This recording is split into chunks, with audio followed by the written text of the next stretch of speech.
Salut les mordus de pêche sous-marine. Alors aujourd'hui on est le 3 janvier. J'espère que vous aurez tous passé de très bonnes fêtes de fin d'année. Et je vous réitère à nouveau tous mes vœux pour 2023. Il y a quelques semaines de cela, mon ami Anthony Pipier m'a dit: tu devrais faire un tutoriel sur l'apnée, sur la préparation de la ventilation. Bon, moi je ne suis ni un moniteur d'apnée ni un moniteur de chasse sous-marine. Moi, ce que je peux vous faire partager, ce sont mes 48 années d'expérience en pêche sous-marine et quelques années passées en compétition. Alors avant de vous donner des conseils sur la ventilation ou sur l'apnée, ce que je pourrais vous conseiller, c'est d'avoir une activité physique régulière en foncier, comme le footing que je suis en train de faire, ou bien le vélo. Aujourd'hui on est mardi 3 janvier, comme je vous disais. J'ai l'intention d'aller chasser avec mon copain Fred Pampan Jerry O'Connell, qui est son pseudo sur Facebook. Donc on a l'intention d'aller chasser jeudi 5 janvier. Et aujourd'hui, entre guillemets, comme je dis souvent, je m'ouvre les alvéoles pulmonaires. Entre guillemets, je prépare ma sortie qui aura lieu dans 2 jours. Distance 2 km. Durée 13 minutes 51 secondes. Rythme Donc là, 6, je sais pas si vous avez entendu, 50 secondes par j'ai mon podomètre qui vient d'annoncer 2, que j'ai fait 2 km. 3 kilocalories brûlées. Pour l'instant, j'en suis à une moyenne de 7 minutes au 1000. C'est sûr que c'est pas énorme. 61 ans, je peux plus faire de performance comme quand j'en avais 20 ou 30. Mais voilà, l'essentiel, c'est de continuer à avoir une activité physique pour se maintenir en forme. Et après, bien sûr, l'apnée, appel à l'apnée.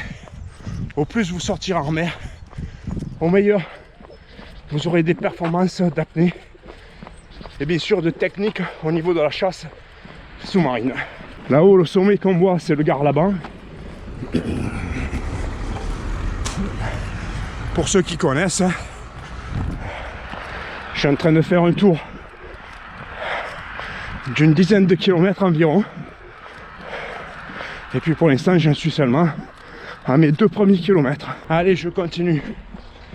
Alors tout en courant, bien sûr, je gamberge souvent, quoi. Et puis là, il m'est venu en tête un commentaire que j'ai lu ce matin sur Facebook au sujet d'un gars qui avait pris une dorade, je crois le 1er janvier, une belle dorade qui fait dans les 45 cm. Et puis il y a un gars qui lui a dit: tu fais bien de le mesurer, faut pas peser les poissons. Alors voilà, moi j'ai une simple question à vous poser. En supposant qu'avec votre meilleur binôme, vous fassiez des compétitions de pêche sous-marine en individuel.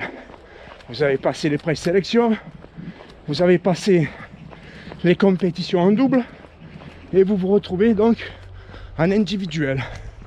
Alors en supposant que ce jour-là, vous tiriez l'un et l'autre une odorade, on va dire une odorade de 50 cm. Comment les organisateurs vont-ils vous départager? Alors la réponse, si vous ne la connaissez pas, eh bien je vais vous donner un élément de réponse à la fin de la vidéo. En attendant, j'espère que la vidéo qui va suivre, et si vous voulez avoir la réponse, je vous invite à venir de suite à la fin de la vidéo. Mais ce serait dommage, car vous allez louper toutes les actions de chasse sous-marine.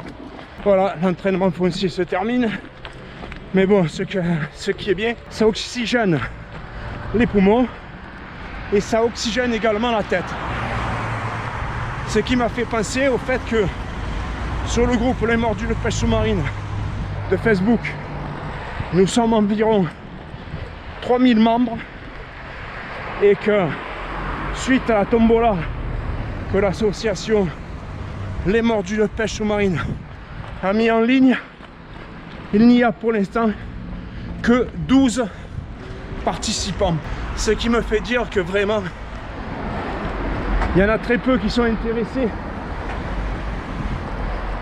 Et c'est bien dommage. Voilà, actuellement, ça a rapporté seulement 126 € à l'association. Rien que le premier lot, c'est une arbalète Bochat d'une valeur de 399 € exactement. Alors les gars, je vous fais pas l'aumône, mais quand même, on est plusieurs à se décarcasser pour obtenir des lots et malheureusement, tout le monde s'en fout.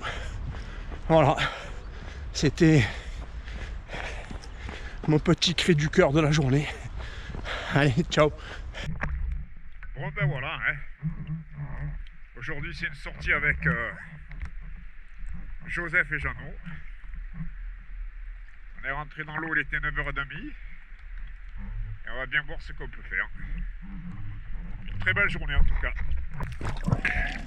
Comme vous pouvez le voir, hein, c'est infesté de méduses. On est le 4 janvier et c'est vraiment infesté de méduses. On se demande si c'est pas possible.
fait 2 fois qu'il me...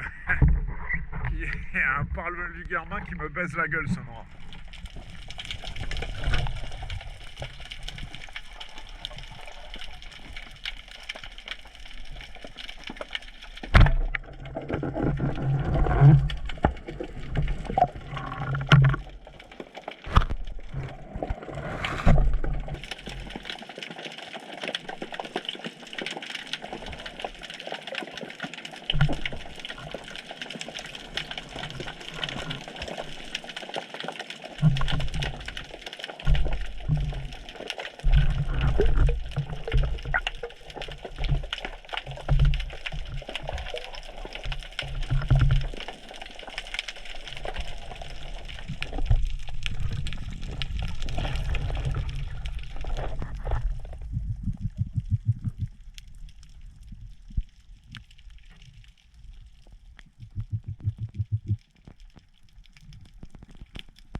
Je sais pas si on les a vus, hein.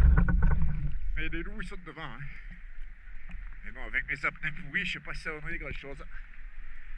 Bon, j'avais pris un petit, mais bon, je l'ai pas filmé.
Celui-là, l'a coulé. Ouais, c'est pas énorme, mais ouais, c'est pour le poisson pour demain vendredi.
Bon, et bien si vous regardez la fin de la vidéo, comment les organisateurs vont-ils départager deux gars qui prennent par exemple une dorade de 50 cm? Eh bien tout simplement en la mettant sur la balance, le poisson qui sera le plus lourd donnera plus de points qu'un poisson moins lourd. C'est une logique implacable. Alors, quand je lis que certains ne font que mesurer ou qu'il ne faut que mesurer ces prises, eh bien détrompez-vous. Le poids, c'est ce qu'il y a de plus important. De toute façon, c'est simple, hein. Quand vous allez au poissonnier, bien que nous, pêcheurs sous-marins, on y va très rarement. Mais si vous allez regarder sur les étalages d'un poissonnier, le prix du poisson, il est au mètre ou au kilo. Voilà, vous avez deviné. Allez, sur ce, je continue. Ciao.